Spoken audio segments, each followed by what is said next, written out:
Welcome to the Motormouth YouTube channel. I'm Zach. I'm Andrea. And this is Questions Coffee and Cars 166. How do you get a question in? Follow along on Instagram at Motormouth_Andrea. Every Sunday morning I put a post out asking for questions. Once we gather them, the post is deleted and we start the show. Time now for Questions, Coffee, and Cars. Your questions from Instagram. Do you think that there will be a return of the VW Bug as an electric vehicle? Well, I predicted that years ago when we drove the last edition, but I don't think so now. I don't think so. Well, there certainly were a lot of rumors, weren't there, that they were going to come out with one, and that would have been cool. But actually, the CEO of Volkswagen says no, that the Beetle had its heyday. It had its day. And they've decided to focus on other electric vehicles like the ID.4 and the ID. Buzz. You know, the one I was disappointed with, I mean, the thing about it is everybody has this nostalgia for certain brands and certain cars. Sure. But they just don't support them when it came to dollars. Yeah. Right? One brand is a perfect example is Jaguar. Mm-hmm. Everybody loves the nostalgia of the old English countryside with the tweed jacket and the cap, driving along in this sophisticated car with the beautiful wood. Sounds good. Sounds good, doesn't it? Yeah. Nobody bought them. No. And then the Volkswagen Beetle at the end, which was made in Mexico. Mm-hmm. Cool car. We actually liked the denim one. Remember the denim one? Really liked that we one. thought about getting the convertible, but we didn't. And but no manual for that, right? Did they have a manual at the end? Yeah, I'm pretty sure they did. Yeah. But no, those were the days where you weren't driving stick. I wasn't. Yeah. So now I am. Now I'm obsessed with stick. So... he always takes it in another direction, doesn't he? Always. I'm just laughing, Andrea. He can say stick, but when I say stick, it means something different. Okay, I'll just go right back to the office. Yeah. That's what she said. Yeah. Okay, that's right. So trust me, they're doing it at home too. Oh wow, we're off to a roaring start, aren't we? So the Beetle at the end, the sales were not there, and the factory they used the production to make something else. What was the question about again? Oh, the Beetle coming back? Yeah, I don't think so. The other one I was going to say is I'm really disappointed about is a car that has been in production since the 70s, which is the Volkswagen Golf, and they had an EV version of the Golf. Where is the small little runaround car from Volkswagen? I know. That's what they should have done, is done a second generation Golf EV. Well, actually, Jack, our son Jack, one of his friends, his family, owns one. And they really love it. It's just, I know it doesn't have a ton but they live in the middle of the range, city. But it's great for city driving, and they've really enjoyed it. And I think they picked it up for an absolute steal.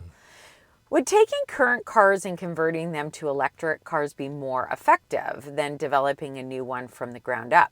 I think we need more affordable electric cars that aren't as quirky. Most of us drive for the purpose of getting from point A to B. You're so true. I think that people actually overbuy. And we'll use EVs as an example, but I think we overbuy anyway in You're general. sitting in your Porsche Cayenne, yes, Andrea. But I mean, like our neighbor who's looking at the GV80 says she occasionally uses the third row. Should she get it? Well, what do you occasionally use it for? And so I think that is really the question. Do we really need the extras? Maybe so. Maybe use them all the time. Okay, so I just want to touch on the retrofitting cars. Okay, yes. Okay, this is really a cottage industry, right? And it's much better to buy a vehicle from a manufacturer where the whole system has been thought through from front to back to be an electric car. Where what you're talking about makes sense is when you do it to a classic car. So our former neighbor, Ian Corlett, had an old 912, which looks like a 911, but it had a 4-cylinder in it. He took out the 4-cylinder and he put in an electric powertrain. It's even you'll like this, Andrea. It's an electric 911 manual. That's crazy. And so, and he explained it to me. He says, what's the number one problem with old cars? They're not reliable. But when you make them electric, then they're more reliable. You've only got electric motor and a battery. And there's a guy in the UK I watch, and he takes speaking of Beetles, old Volkswagen Beetles, and he has a whole kit. It just plugs right in. Yeah, so there are some brands that do that already, like BMW. Genesis with the GV70 electric vehicle. The great thing about an EV platform is then you have a little bit more space and you have that flat floor in the rear seat, So I'm which some confused. may like. He's saying... Is he saying take old cars and turn them into electrics? No, or is he he's taking... just taking current cars okay. like the GV70 I heard it all and going wrong. electric. And I was off with the stick. And so, oh my gosh. And so some brands definitely feel that. So here's a guy who's coming up on the right. And man, he's just pounding it around. And it's a circle. And he just keeps, doing the circle. Way to go. So anyway, there are some, yes, I actually think it's a good idea, but there are some limitations to that when it comes to space on the inside. I am going to then answer my question, because for classic cars, it is kind of cool. Yeah. But BMW has the best philosophy on this. And they have decided, and they did a really good job from word go, that they are producing platforms that can go either way. If they want it to be a straight gas, if they want it to be a plug-in, they want it to be a diesel even for the European market, or a full EV, the platform can do all of that. Think of the Volvo. Volvo similar. Yeah. The i4 from BMW is basically the 4 Series that is now fully electric. So that's how they share the components. And the reason why it's quite good is that depending on market volatility, if all of a sudden rebates are gone, like they have in Germany, they've gotten rid of EV rebates, and people all of a sudden want plug-ins or something else, they just make more of them. I also agree with you. I like the look of them. Like the GV70 in particular looks like a gas model. Normal door handles, a lot of normal things. We also reviewed another larger sedan by Genesis that was also electric, but it was missing things like at that price point, like a panoramic sunroof. Yeah, but they do that to keep weight down. Of course, but what my point is that sometimes if it's not an EV platform, you do miss out on things. It is a compromise. I have a Jeep Cherokee Trailhawk. I'm wondering why the Jeep brand isn't making them anymore. I don't know. I don't understand it. So if you're not aware, there's the Grand Cherokee, and then below that was the entry that Stellantis had with the Jeep brand in the compact SUV space. So the biggest category in terms of sales are full-size trucks. So they've got that covered with Ram. But one of their best sellers in the compact SUV space, which is one of the biggest categories of sales period, is the Cherokee. They got rid of it. I have no idea why they would do that. I don't get it either, but Stellantis makes odd decisions. So let's leave it at that. I hope it's been reliable for you and you are enjoying it. Well, just to pick up on that. The problem with the auto industry is that decisions about platforms, cars, and new products are made 5-7 years ago, right? So I believe that the replacement for the Cherokee is going to be a full EV. So maybe reading the room 5 years ago, they thought that was a good idea. Now that vehicle will come to market, and how's that going to go? They should have, what we talked about with BMW, come up with a platform where they can make regular gas Cherokees, maybe an EV one, and then if the market's moving, they can make more or less of one or the other. Or why didn't they come out with a Cherokee but do a hybrid or a plug-in hybrid like they have with the Denali? Yes, like it just doesn't make any sense to me. Their decisions just so odd. After driving my Volvo XC60 for 3 years, I missed the high visibility of my Land Rover LR4. Any suggestions on what to get next? The Volvo is safe and very sedate, but I miss seeing things from up high. Yeah, once you've had a Land Rover or Range Rover, that commanding seating position, that's addictive. That's one of the reasons why I think they sell so many to the same buyers over and over, because you can't really get it. Can you? You can't really get that commanding seating position. I'm trying to think of another vehicle that I felt that way. Toyota Land Cruiser, maybe? Maybe, yes, but it's still nothing like that LR4. So I can understand why you miss it. Visibility in the vehicle is just amazing. Have you considered maybe the Defender? Not so reliable. We actually have another neighbor who bought the Defender. Her son actually bought it, and it's been in and out of the shop. Poor guy. But I do like the vehicle, and they're also going to come out with a Defender Sport model. Well, they're going to do an EV in 2027.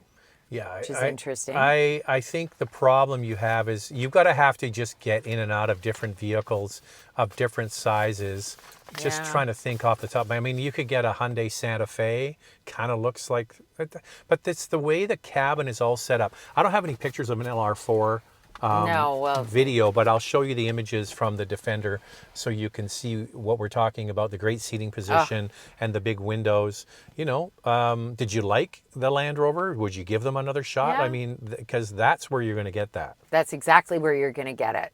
Toyota, is there any news on Canadian availability improving? Also, would you be able to review the refreshed 2025 Sienna? Well, when it comes to the Sienna, we have to wait for it to arrive in the press fleet. I don't know if Toyota is bringing one in. Here he comes. You're going to And see the here orange he shirt go comes by. again. He's going zipping around. around. Very good. There he goes. I think if we did review the Sienna, I think a lot of the feedback would be, why are you reviewing the You can't Sienna? get You one. can't get one for 2 years. So I did speak to Toyota about availability of their models, and they say they are working at full capacity right now for hybrids. And it's been really difficult to keep up. The good news is that Toyota has opened a new plant that's developing batteries. So just think about the plans that they have. We suspect the RAV4 that's coming at the end of this calendar year, like the Camry, Yeah. like the Sienna, is going to go just to hybrid, right? And once the new vehicles are unveiled and the factory is up at full capacity, they're going to be able to meet demand for more vehicles. So back to your question about Canada getting more availability. Well, with tariffs in place and the cars, probably there's a greater chance the cars will now get shipped to Canadian dealers Yeah. to fulfill these back orders, but they can do that in relative short order. A lot of things that people don't understand about tariffs is a company doesn't just say, okay, this is a $40,000 Toyota RAV4 and now it's 25% more expensive. Yeah. Because you got to remember that Toyota is selling the car to themselves. So the manufacturing, Toyota in Japan has a manufacturing facility. They make the RAV4 and then they ship it across the border to the customer, and the customer is Toyota USA. So they can actually play around, I'm guessing, with the price that they charge Toyota USA, therefore bringing down the tariffs. Plus, they're making the car with Canadian dollars and buying with US dollars. So there's different ways they can do it, I think, Now, to keep the prices. A viewer actually sent me a direct message this morning that Toyota, I think it was Toyota Montgomery in the US, has actually sent emails out saying, buy your vehicle now. Prices are going up because of the tariff. So they're announcing that they are going to raise the price on Toyota models in the US, and they want them to get in now. Look, we've even had viewers reach out to us saying, I think I should buy a vehicle now before the tariffs come into play. And I said, if you need a vehicle right now, buy it. Hi, Zach and Andrea. What are your thoughts on purchasing extended warranties, specifically on a 2025 Subaru Forester? I think you've got, look, we've never purchased an extended warranty. We have gotten a warranty like on the wheels. So if you duff the wheels, We don't duff wheels. You can get them repaired. But I think you really got to look at the price of the extended warranty and does it work for you? Because some of them can be quite costly. Some of them you've got a pretty good deal on them. So I think it comes down to the type of person you are. And are you concerned about reliability? Can you sleep at night without an extended warranty? Yeah, but these are decisions that you have to you make. don't have to decide right now. It's a 2025 Subaru, okay? It comes already with a 3-year warranty. So why would you pay for extended warranty on a car that's covered for 3 years, okay? Yeah. So often people are buying cars or leasing cars and rolling those extra packages into the monthly payments. So you're paying interest on the borrowed money for a policy when the car is already under warranty. Yep. So if you are going to take an extended warranty, get the extended warranty when the regular warranty is about to expire. So in 2028, you can then go back to Subaru or outside of Subaru, an aftermarket insurer, and get extended warranty coverage. And one of the reasons why I don't like paying for it now is life changes. Say all of a sudden you're a young family and you are expecting, and by the way, there's now twins. And you're like, oh, that car isn't going to work anymore. We're going to have to change it all up. So things can happen, and you will have paid for 3 years with interest on a policy that you might never ever use. So buy it later and make sure you want to keep the car. The issue is that some people want a dealership warranty, and that's not available to you after your warranty runs out. But there's aftermarket warranties for sure. If you talk to my brother who bought a Hyundai Santa Fe long ago, I don't even know. Should we call him? I know. I don't even know how old the vehicle is, but he did get the extended warranty. But he keeps his vehicles for a long period of time, and he felt confident that that extended warranty would carry him through. And it did.